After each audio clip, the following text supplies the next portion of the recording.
رسوله النبي الكريم ونحن على ذلك لمن الشاهدين والشاكرين الحمد لله رب العالمين۔ تمام حضرات ذوق شوق اور محبت سے درود شریف پڑھ لیں۔ اللهم صل على محمد وعلى آل محمد كما صليت على إبراهيم وعلى آل إبراهيم إنك حميد مجيد۔ اللهم بارك على محمد وعلى آل محمد كما باركت على إبراهيم وعلى آل إبراهيم إنك حميد مجيد۔ حضرات گرامی، میرے انتہائی واجب الاحترام قابل قدر دوستوں، بزرگوں اور عزیز ساتھیوں، آج کی یہ عظیم الشان کانفرنس جس کا عنوان ہے سنی کانفرنس اہل سنت والجماعت قرڑ کے زہر اہتمام اختتام انعقاد پذیر ہے۔ آپ حضرات نے بہت ہی خوبصورت بیان آپ کے اسی گاؤں کے خطیب ترجمانوں اہل سنت والجماعت مولانا عبد الواحد نقشبندی صاحب کا سماعت فرما لیا، اور بہت ہی پیارا کلام بھی آپ حضرات نے سماعت فرمایا، اور نماز کے بعد بہت ہی قیمتی بیان آپ حضرات نے سماعت فرمانے ہیں۔ مجھے اصل میں بیان کرنا تو آتا ہی نہیں ہے۔ نماز تک کا جو وقت تھا، ہمارے یہاں کے سرپرست اور جن کی محنتوں قربانیوں کی وجہ سے ہمارا یہ علاقہ جو بالکل جس کے بارے میں کہا کرتا ہوں کہ یہ پنڈی کا علاقہ غیر ہے، جہاں اگر آپ دنیاوی حساب سے دیکھیں تو یہاں بڑے بڑے سیاستدان اور لیڈر ہمارے اس علاقے سے منتخب ہوئے، لیکن ظاہری اسباب کے درجے میں جو ہونے والے سہولتیں ہیں، اگر آپ ان کو دیکھیں تو گلگت اور بلوچستان کے پہاڑوں پر وہ سہولتیں موجود ہوں گی، آپ کے اس علاقے میں موجود نہیں۔ اس لیے میں کہا کرتا ہوں کہ یہ پنڈی کا علاقہ غیر ہے، لیکن یہ حضرات کی محنت کی وجہ سے جہاں اگر دنیاوی لحاظ سے یہ علاقہ پسماندہ ہے، لیکن دینی لحاظ سے کوئی گاؤں، کوئی بستی ایسی نہیں کہ جہاں پر رب تعالیٰ کی توحید کے نغمے نہ گائے جاتے ہوں، جہاں پر پاک پیغمبر صلی اللہ علیہ وسلم کی ختم نبوت کا ڈنکا نہ بجتا ہو، جہاں پر صحابہ کی سزائیں بلند نہ ہوتی ہوں۔ تو اس ساری محنت کے پیچھے اگر آپ دیکھیں گے تو یہ ہمارے اکابر، ہمارے اسلاف، مجاہد اسلام، درویش صرف انسان حضرت مولانا قاری سرفراز صاحب، اسی طرح ہمارے اس علاقے کی زینت، ہمارے اس علاقے کا فخر اور ناز لالا مظفر صاحب، اور دیگر ہمارے یہاں کے اکابر علماء اکرام اور نوجوانوں کی محنتیں ہیں، اور ان بزرگوں کی دعائیں اور ان نوجوانوں کا سہارا ہمارے جیسے کمزور اور گناہگار لوگوں کو بھی لے کر چل رہا ہے۔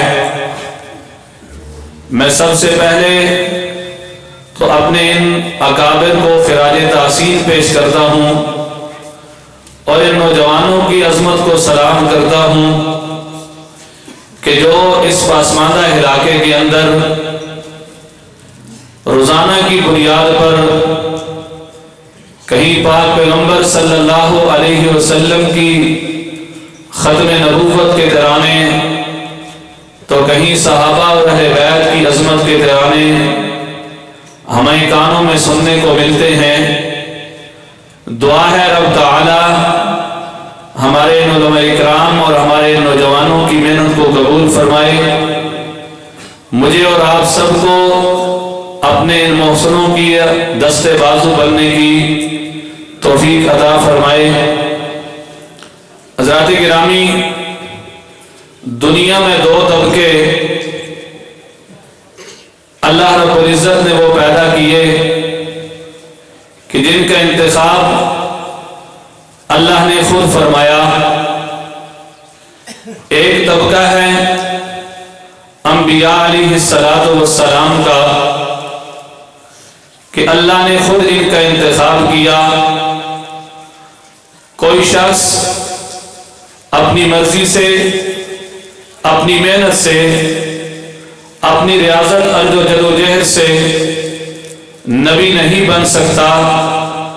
یہ اللہ کا انتخاب ہے کہ اللہ رب العزت نے جس کا انتخاب کیا اس کے سر پر تاج نبوت کو سجایا۔ دوسرا طبقہ ہے انبیاء علیہ السلام کی جماعت صحابہ کا کہ یہ صحابی بھی خود نہیں بنتا، بلکہ اللہ جس کا انتخاب کرتے ہیں، اللہ جسے چنتے ہیں، اسے پاک پیغمبر صلی اللہ علیہ وسلم کی صحبت میں لا کر کھڑا کر کے اسے صحابی بنا دیتے ہیں۔ آپ نے سنا مولانا عبدالواحد نقشبندی صاحب پاک پیغمبر صلی اللہ علیہ وسلم کی اس دعا کا ذکر فرما رہے تھے کہ پاک پیغمبر صلی اللہ علیہ وسلم نے بیت اللہ کے سامنے کھڑے ہو کر دعا مانگی اور اپنی دعا کے اندر دو شخصوں کا نام لیا، دو افراد کا نام لیا کہ اے اللہ مجھے اسلام کی عزت کے لیے، اسلام کی مضبوطی کے لیے ان دو میں سے کوئی ایک عطا کر دے۔ علماء نے لکھا ہے یہ جو دو تھے ان میں ایک جو تھا وہ مالی طور پہ مضبوط تھا، اس کے پاس مال پیسہ بھی تھا، اس کے ساتھ برادری بھی تھی۔ دوسرا جو تھا اس کے پاس عزت تھی، غیرت تھی۔ ایک بات یہاں سے یہ سمجھ آئی کہ اللہ رب العزت نے دین کو جب بھی مضبوط کیا ہے تو غیرت والوں کی وجہ سے کیا ہے، جرأت والوں کی وجہ سے کیا ہے، بہادری والوں کی وجہ سے کیا ہے۔ اللہ رب العزت نے ان دونوں میں سے برادری والے کا انتخاب نہیں کیا، جو سردار تھا اس کا انتخاب نہیں کیا، جس کے پاس ظاہری طور پہ مال پیسہ تھا اس کا انتخاب نہیں کیا۔ اللہ رب العزت نے جہاں پہ انتخاب کیا تو غیرت والے کا انتخاب کیا، جرأت والے کا انتخاب کیا، جس کی غیرت اور جرأت کو دیکھ کر آج 1400 سال کے بعد کافر بھی یہ بات کہنے پر مجبور ہو گئے کہ اگر روئے زمین پر ایک عمر اور آ جاتا تو کفر کا صفایا ہو جاتا۔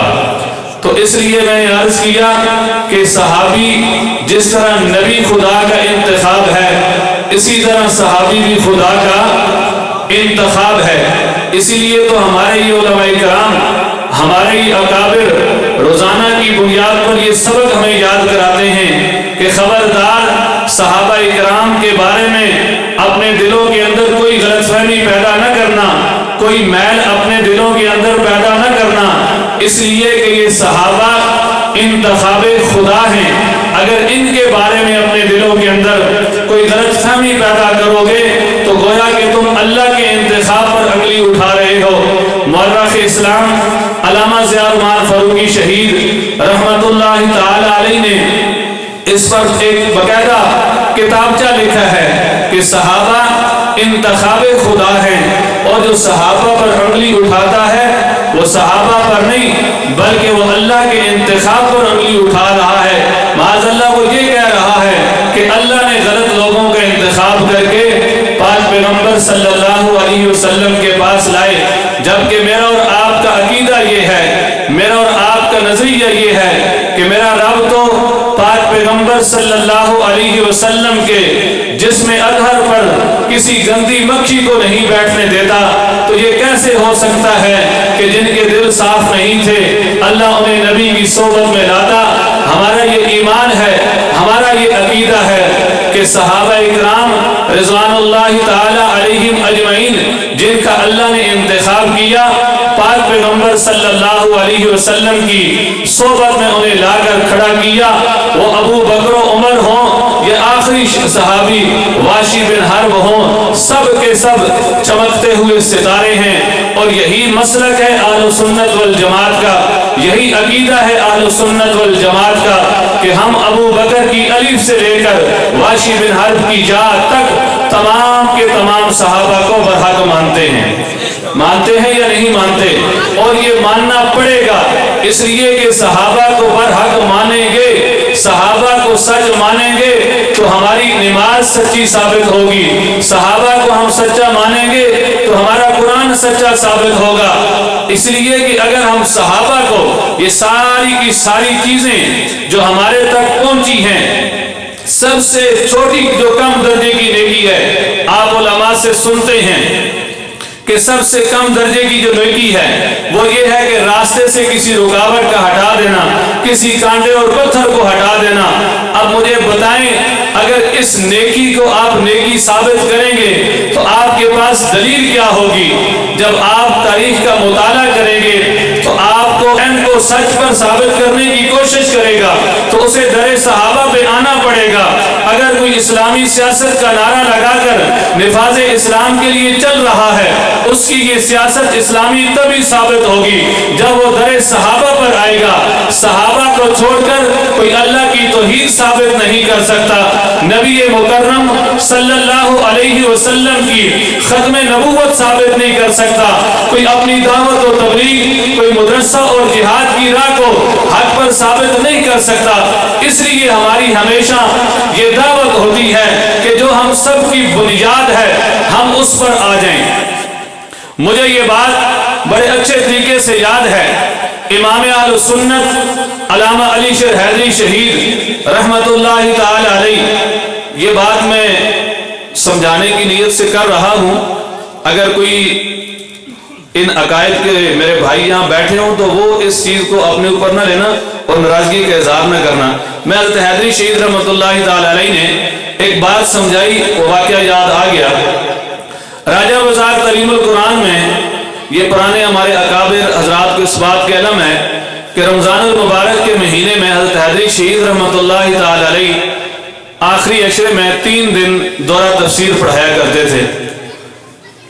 تو یہ طالب علم جو ہوتے ہیں، طالب علموں کا مقابلہ کوئی بھی نہیں کر سکتا، ان کے سوالوں کے جواب بھی بڑے بڑے محققین کے پاس بھی نہیں ہوتے۔ تو 2 طالب علم مناظر بن کر حضرت حیدری شہید رحمت اللہ علیہ کے پاس آگے۔ ایک مناظر تھا، اس کا دعویٰ یہ تھا کہ میں عقیدہ حیات النبی پر پکا ہوں۔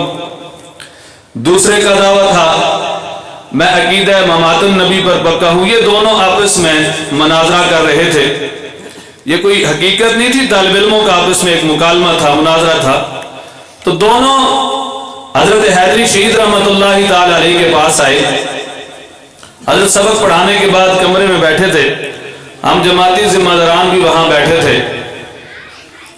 میں اکثر کہا کرتا ہوں کہ اللہ رب العزت نے ہمارے اکابر کو ایسی ایسی خوبیاں عطا کی ہیں کہ ہمارے اکابر نے بڑے بڑے فتنوں کو ایک ایک جملے کے اندر دفن کیا ہے۔ مولانا محمد قاسم نانوتوی رحمت اللہ تعالی علیہ کے بارے میں آتا ہے کہ ان کے پاس ایک عیسائی پادری ایک فتنہ لے کر گیا اور جا کر کہنے لگا کہ مولانا آپ کا دعویٰ ہے کہ ہمارے نبی محمد عربی صلی اللہ علیہ وسلم افضل ہیں، جبکہ میرا دعویٰ ہے کہ ہمارے نبی عیسیٰ افضل ہیں۔ مولانا محمد قاسم نانوتوی نے کہا کہ ہاں میرا دعویٰ ہے کہ ہمارے نبی افضل ہیں۔ اس نے کہا میرا دعویٰ ہے کہ حضرت عیسیٰ افضل ہیں۔ مولانا قاسم نانوتوی رحمت اللہ تعالی علیہ نے کہا کا دعویٰ ہے تو آپ کی اپنے دعوے پر دلیل کیا ہے؟ تو وہ کہنے لگا عیسائی پادری کہ دلیل یہ ہے کہ حضرت عیسیٰ آسمانوں پر ہیں اور محمد عربی زمین میں دفن ہے، اس لیے جو آسمانوں پر ہے تو وہ افضل ہے۔ مولانا محمد قاسم نانوتوی رحمۃ اللہ تعالی علیہ نے کہا کہ آپ کا یہ دعویٰ مضبوط نہیں ہے۔ کہا جی کیوں مضبوط نہیں ہے؟ کہا موتیا ہمیشہ پانی کے اوپر ہوتا ہے، پانی کے نیچے ہوتا ہے، بلبلے پانی کے اوپر ہوتے ہیں۔ ایک جملہ کہا اور عیسائی پادری سمجھ گیا، وہاں سے بھاگ گیا۔ اگلی بات یاد رکھنا، اس سے کوئی حضرت عیسیٰ علیہ السلام کی توہین مراد نہیں ہے۔ ہم اہل سنت والجماعت تمام انبیاء علیہ السلام کو برحق مانتے ہیں، لیکن سب سے افضل امام الانبیاء جناب محمد الرسول اللہ صلی اللہ علیہ وسلم ہیں۔ تو میں وہ بات کر رہا تھا حضرت حیدری شہید رحمۃ اللہ تعالی علیہ کی، وہ دونوں طالب علموں نے اپنا موقف سامنے رکھا تو حضرت نے کہا کہ آپ دونوں ٹھیک کہہ رہے ہو، آپ دونوں ٹھیک کہہ رہے ہو۔ اب وہ کہنے لگے کہ دونوں کس طرح ٹھیک ہو سکتے ہیں؟ میرا دعویٰ یہ ہے، اس کا دعویٰ یہ ہے، اور دعوے دونوں کے دعوے میں زمین آسمان کا فرق ہے، دونوں کس طرح ٹھیک ہو سکتے ہیں؟ تو حضرت حیدری شہید نے کہا اچھا تو اپنے دعوے پر دلیل دے، تیرے پاس تیرے دعوے کی دلیل کیا ہے؟ اس نے دلائل دیے، صحابہ کے اقوال، صحابہ کی روایت پیش کی۔ دوسرے سے کہا اچھا تو دلیل دے، تو دوسرے نے بھی یہی پیش کی۔ تو حضرت حیدری شہید نے کہا کہ میں نے اس لیے کہا کہ تم دونوں ٹھیک کہہ رہے ہو، تمہارا عقیدہ ہے یہ کہ یہ کام ہوتا ہے، اس کا یہ ہے، اب دونوں کے پاس دلیل صحابہ ہیں، میں آپ کو یہ دعوت دیتا ہوں کہ دونوں اس جھگڑے کو چھوڑو، میرے ہاتھ پہ بیعت کرو اور میرے ساتھ عظمت صحابہ کے لیے کھڑے ہو جاؤ۔ مولانا حق نواز شہید رحمۃ اللہ تعالی علیہ نے جماعت کی بنیاد رکھ کر ان تمام تر تفریقات کو مٹا کر پوری امت کو ایک جگہ پر اکٹھا کیا۔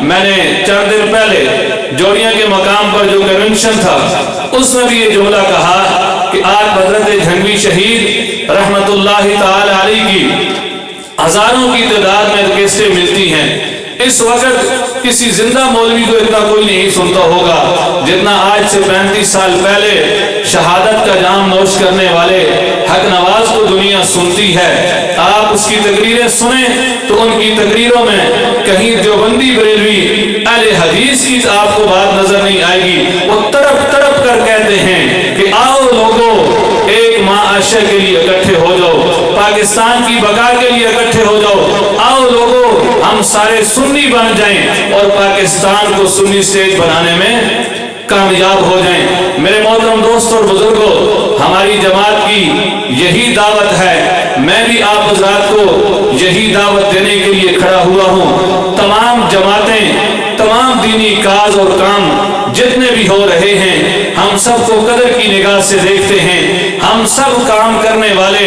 علماء کرام کی عزت اور احترام کرتے ہیں، سب کی جوتیاں ہمارے سروں کا تاج ہے، ان کے پاؤں کے ساتھ لگنے والی مٹی ہماری آنکھوں کا سرمہ ہے۔ لیکن ہم جس بات کی تمہیں دعوت دے رہے ہیں وہ یہ دعوت ہے کہ ہم سب کا کاز، ہم سب کا مشن اس بات پر مضبوط ہوگا جب ہم جماعت صحابہ، پاک پیغمبر صلی اللہ علیہ وسلم کی محنت اور پاک پیغمبر صلی اللہ علیہ وسلم کے اس سرمایہ کا دفاع کر لیں گے۔ آج دیکھ لیں کہ دنیا کفر اور جتنے بھی باطل فرقے ہیں وہ صحابہ پر حملہ آور ہیں۔